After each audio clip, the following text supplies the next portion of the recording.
There's this kind of silence that cuts deeper than any words ever could, right? It's like a heavy blanket that wraps around you, making it hard to breathe.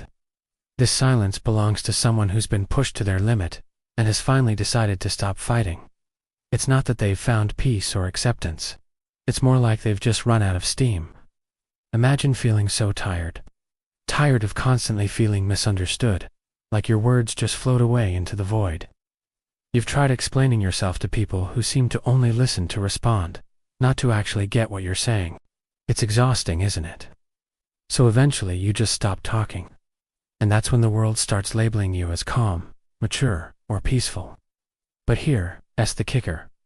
What people don't see is that behind that calm facade, something inside you has quieted down too. And it's not the peaceful kind of quiet, it's the heavy, suffocating kind. It's that silence that comes after years of realizing that your words don't land anywhere safe. It's not acceptance, it's surrender. A quiet surrender that might look like strength on the outside but feels like disappearing on the inside. Most folks who don't argue back didn't just wake up one day like that. They learned it the hard way. Maybe they grew up in a home where every disagreement felt like a battlefield, where speaking up only made things worse, and love felt conditional. Peace seemed to depend on being small and agreeable, right? So, they learned to measure their words carefully, to swallow their anger, and to keep the waters calm. They figured out that silence was often safer than honesty, that swallowing the truth hurt less than facing the consequences for it. Over time, that habit became their armor. Even as adults, they carry that same silence around, mistaking avoidance for peace and self-suppression for strength. When they walk away from arguments, people might think they don't care, that they're too passive or indifferent. But the truth is, they care deeply. They just don't see the point anymore. They've learned that some battles only drain you. And no matter how carefully you choose your words, some people will only ever hear what fits their own narrative. So instead of engaging, they retreat inward. They go home and replay every moment in their minds, what they wanted to say, what they should have said, what they wish they could still explain. It's like a never-ending loop of thoughts that keeps them awake at night. They rehearse conversations that will never happen, imagining how things could have gone differently if only they had found the right words. It's like carrying invisible sentences in their chest, unspoken confessions that eat away at them slowly, quietly, until they begin to fade. That's the kind of pain that can turn people into ghosts. They're there, smiling, listening, nodding along, but not really present. You can see it in their eyes, the distant glaze that hides 1,000 words they've swallowed. They've become experts at pretending they're fine, because in their world, expressing pain has never led to comfort, only chaos. But here's the twist. It actually takes a ton of strength to stay silent in the midst of chaos.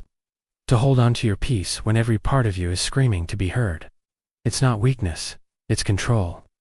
It's this quiet mastery of someone who has learned that not every storm deserves their thunder. They've figured out that silence can be its own language. One that says, "You can't reach me anymore."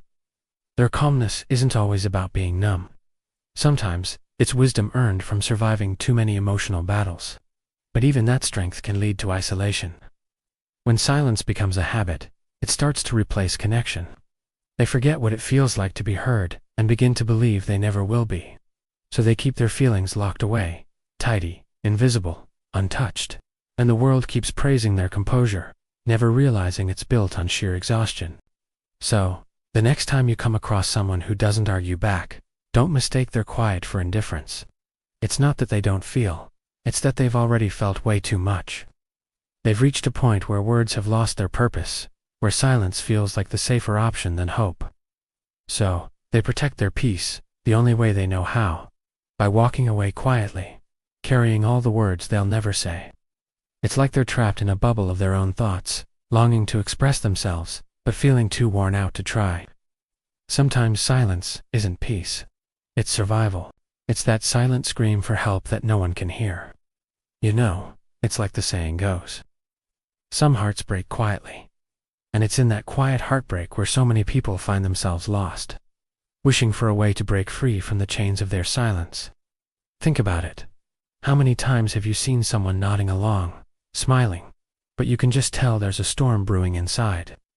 They might be the life of the party on the outside, but inside, they're wrestling with feelings they can't quite articulate. It's heartbreaking to think that they might feel like they're screaming into a void, hoping someone will hear them, but feeling like they're just shouting into the darkness. Let's take a moment to consider the impact of social media on this silence. In a world where everyone seems to be sharing their lives, it can feel even more isolating for those who don't feel they can speak up. You scroll through your feed, seeing friends post about their triumphs, their joys, their adventures, and it can make you feel like you're the only one struggling. You might wonder, why can't I just say how I feel? But the fear of being misunderstood or dismissed keeps you quiet. And it's not just online. Think about those moments in real life, when someone asks, "How are you?" and you respond with a simple, "I'm fine," even when you're not. It's like we've been conditioned to wear masks, to hide our true feelings behind a facade of normalcy. But inside, there's a storm raging, and we're just hoping for a moment of genuine connection, where we can drop the act and be real. So, let's remember to check in on those who seem to carry the weight of the world in their silence. Sometimes, just a little kindness, or a simple question, can open the door to a world of unspoken feelings. A casual, "How are you really doing?" can make all the difference. It shows that you care, that you're willing to listen, even if they're not ready to speak yet. Because everyone deserves to be heard, even if it takes a little nudge to get there. We all have our battles, and sometimes those battles are fought in silence. Let's create spaces where people feel safe to express themselves, where their words can find a home. It's time to break the chains of silence and let those hidden voices be heard. You know, think about the people in your life. Maybe it's a friend who always seems to be the one lifting others up, but never asks for help themselves. Or a family member who sits quietly at gatherings, laughing along but not really engaging. They might seem fine, but what if they're just waiting for someone to notice? Next time you notice someone who seems a little distant, take a moment to reach out. You never know what they might be carrying, or how much they might need someone to simply listen. Because in the end, it's those small acts of kindness that can spark the courage to break the silence and start a conversation that could change everything. Let's be the ones who create that change. Let's be the ones who say, "I see you, I hear you. You matter." Because in a world that often feels chaotic and overwhelming, a little kindness can go a long way. Let's encourage each other to break free from the silence, to share our stories, and to support one another in the journey toward healing. After all, we're all in this together, navigating the ups and downs of life. And sometimes, just knowing that someone is there to listen can make all the difference. So, let's commit to being those listeners. Those friends who are willing to dive deep and explore the unspoken feelings that linger beneath the surface. It's time to turn those silent screams into conversations that can heal, connect, and uplift us all. Now, think about the times when you felt unheard. Maybe you were going through something tough, and instead of sharing it, you just smiled and said, "I'm good." It's so easy to fall into that trap, isn't it? We've all been there, and it can feel like you're carrying this huge weight all alone. But here's the thing, it's okay to not be okay. It's okay to let someone in, to show that you're human, with real feelings and struggles. Consider how powerful it can be to share a little bit of your story. It might inspire someone else to do the same. It's like throwing a pebble into a pond. The ripples can reach far beyond what you see. Your vulnerability can create a safe space for others to open up to. And let's not forget about the power of active listening. When someone opens up to you, really listen. Put down your phone, make eye contact, and show them that you're fully present. Sometimes, just knowing that someone is genuinely interested in what you have to say can make all the difference. It's like a lifeline in a sea of silence. Imagine if we all made a conscious effort to check in with each other regularly. What if, instead of just asking, "How are you?" we asked, "What's been on your mind lately?" or "How are you?"